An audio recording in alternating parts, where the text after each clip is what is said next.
Labą dieną, tai tęsiu darbus ūkyje, plaunasi barstytuvą, Marius veža grybieną, tėvukas išlėkęs kitais reikalais. Barstytuvą jau plaunamės, nes, kaip ir minėjau, birių trąšų neturim, todėl viską laistysim su purkštuvu, barstytuvą pastatysim, lauks rudens, jeigu reikės išbarstyti posėliam arba tarpiniam pasėliam.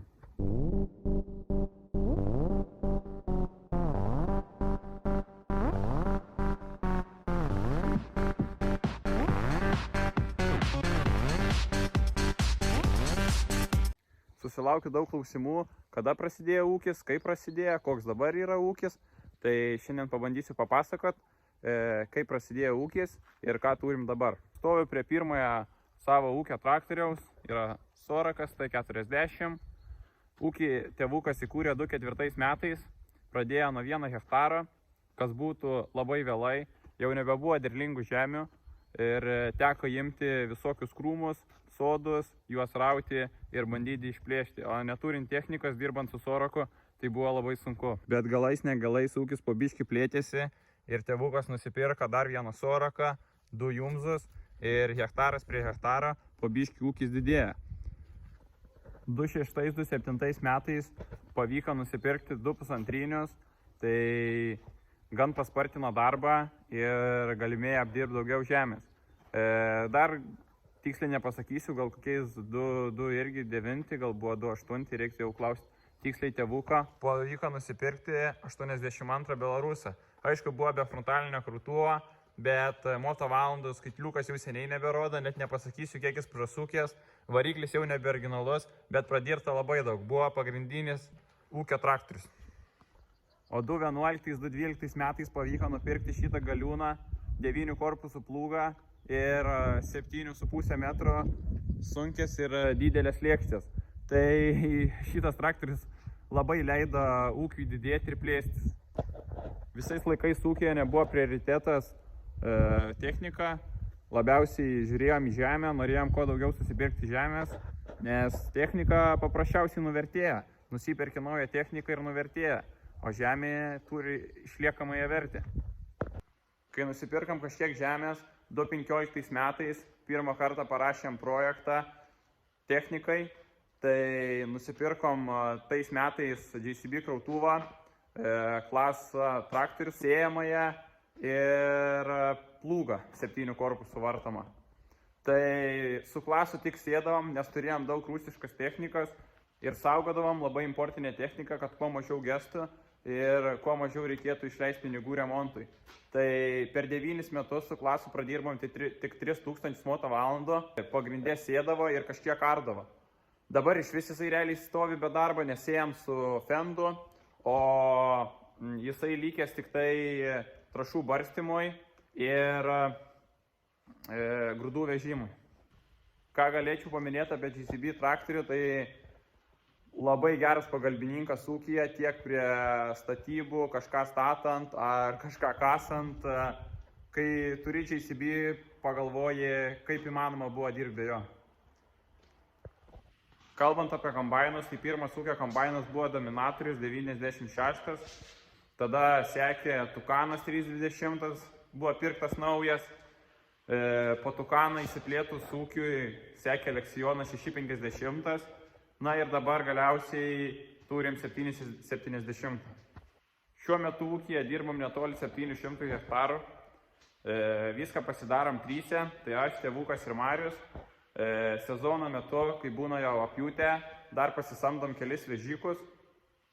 Tai aš ūkyje atsakingas už purškimus, tręšimus ir kūlimą. Marius atsakingas už sėjimą ir mechanizatorius, viską vyrina, viską tvarko. O tėvukas tai pagrindė veža grūdus, prižiūri džiovyklą. Tai kai ūkis įsikūrė, tekdavo arti, tėvukas be plūgo nieko nebūtų padaręs, nes buvo vien kemsynai ir nedirbam žemės. Toliau, kaip ir minėjau, su tą paramą 15 metais nusipirkom Amazonę diskinę sėjamąją. Kelis metus dar ardavom, bet pamatėm, kad galima skust ir tada sėt. Aišku, ten ta sėlka nebuvo ypatinga, tai 20 metais susidomėjom striptill technologiją ir išbandėm Korš Focus sėjamąją. Prieky yra kalteliai, jie keičiasi, būna dedasi iš 2 dalių siauresni, važiuoja šitas kaltas, stovi kas 30 cm, 2 eilės, vienoje eilėje gaunas kas 60, tada trąšų išbarstymas galima 3 gyliais ant paviršiaus, tada pem ant pem ir į patį gylį. Tai pavyzdžiui, rapsui labai gerai padaryti pem ant pem, kad pusę barstytų ant paviršiaus, o kitą dalį eitų į apačią, išbyra per čia ir rapsas taip gali vegetacijos metu geriau pasisavinti trąšas. Toliau po nagų tai stovi lėkštės, rapsui jos nereikalingos, jas reikia pakelt, kad padarytų ratai kauburėlį, o sėjant kviečius, kas 15 cm jas nuleist, tada padaro vagutę va toj vietoj ir gaunasi kaip tik ratas, tai ją išlygina ir gaunasi lygų. Su ratais yra minusas, kad byra va šitie vaguoliai, realiai kas 1000 hektarų reikia pasikeisti guolius, nes subyra. Toliau iš po ratų tai stovi išsėjimas, šiaip yra 2 palos, dabar uždėta kviečių. Tai kviečių stovi diskas kas 15 cm, o rapso stovi kas 30 ir rapsas sėjasi grinai po nagais, vagutės apačioje.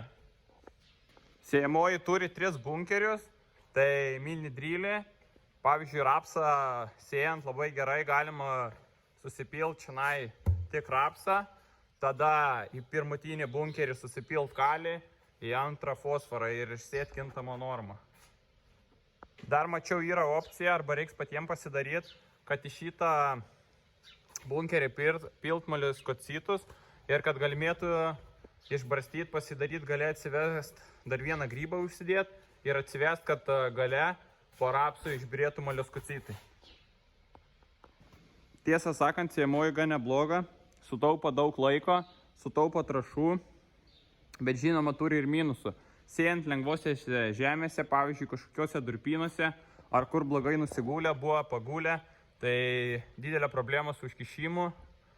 Mačiau naujesnėse, jeigu neklystu, jau stovi diskai, bet kai drėgnas šiaudas, kažin ar tie diskai kažką padeda. Dar vienas minusas, tai kad, realiai čia toks ir minusas. Prie galinio dozatoriaus 3 bunkerio yra labai sunku prieiti. Na ir dar vienas minusas, tai kad va čia yra grybas, čia trąšų šlangas ir ten po bunkeriu stovi šlangas ir pavyzdžiui, jeigu įsikiša, tai labai sunku iškrapštyti, reikia atsisukinėti dangtelį ir nuiminėti, nes neina nei replių iškišti, nei nieko. Sėjamoji leidžia sumažinti ne tik trąšas, bet ir herbicidų kiekį, nes jeigu sėjam, tarkim, rapsą į ražieną, tai 30 cm lieka neišdirbtas plotas ir tose vietose auga daug mažiau piktžolių. Tai gali mažinti herbicidų kiekį.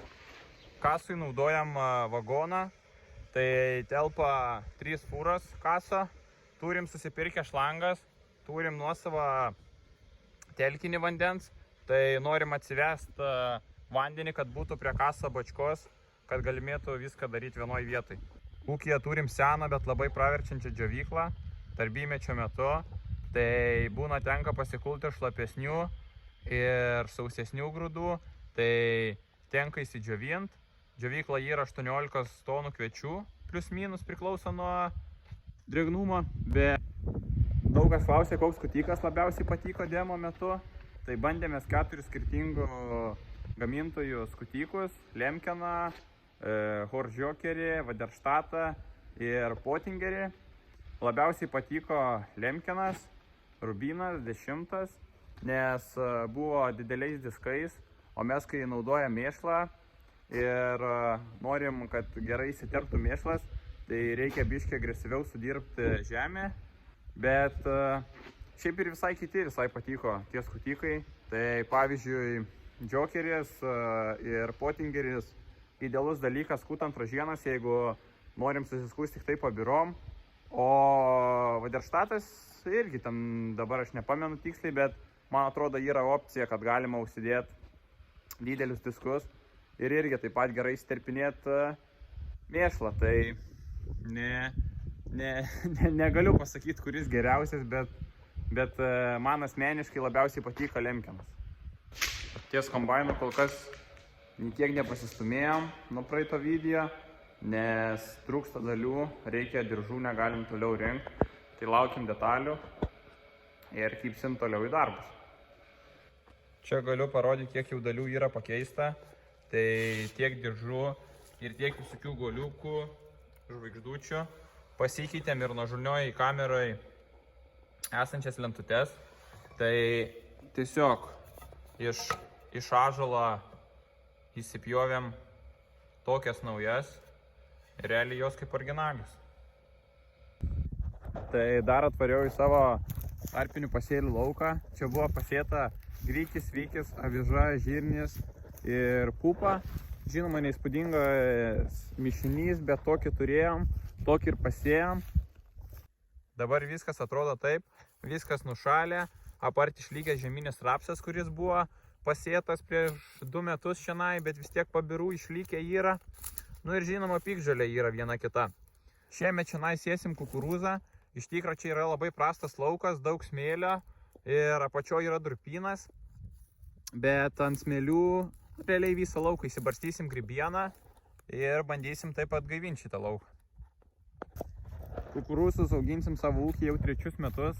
Gan unikalus augalas, kuris geba per parą savo augimo pykę paaugti labai daug.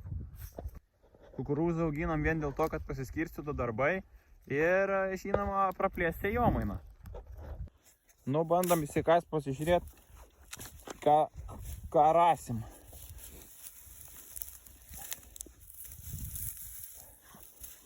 Matom, draugų turim. Sakau, žemė yra labai čianai lengva, smėlis. Bet draugų tai tikrai nemažai yra. Aišku, čia ta žemės struktūra tai nieko čia ypatingo. Bet gal per daug metų, auginant tarpinius pasėlius, naudojant grybieną, atkelsim ir šitą lauką. Nes taip ir atkelinėjom laukus, kur turim probleminės lauko vietas, tai smėlynus arba nederlingas visiškai, tai vežamės grybieną, mėšlą ir taip pat gaivinam laukus. Šiaip ūkyje naudojam gan intensyvią technologiją, bet metai iš metų stengiamės mažinti tiek trąšų, tiek pesticidų kiekį, nors psichologiškai tai yra labai sunku, bet po biškį stengiamės mažintis ir saugo dirvožemį. Todėl ir naudojam daug organikos, nes su jokiom mineraliniam trąšom nepadidinsime nei humuso kiekio, nei biologinio aktyvumo dirvožemyje. Tai manau, nors trumpai atsakiau, kaip įsikūrė ūkis ir kaip vystosi dabar. Šiandien tiek norėjau parodyti, tai jeigu turi kokių klausimų, būtinai klauskit, pasistengsiu atsakyti ir ačiū, kad žiūrėjot. Iki.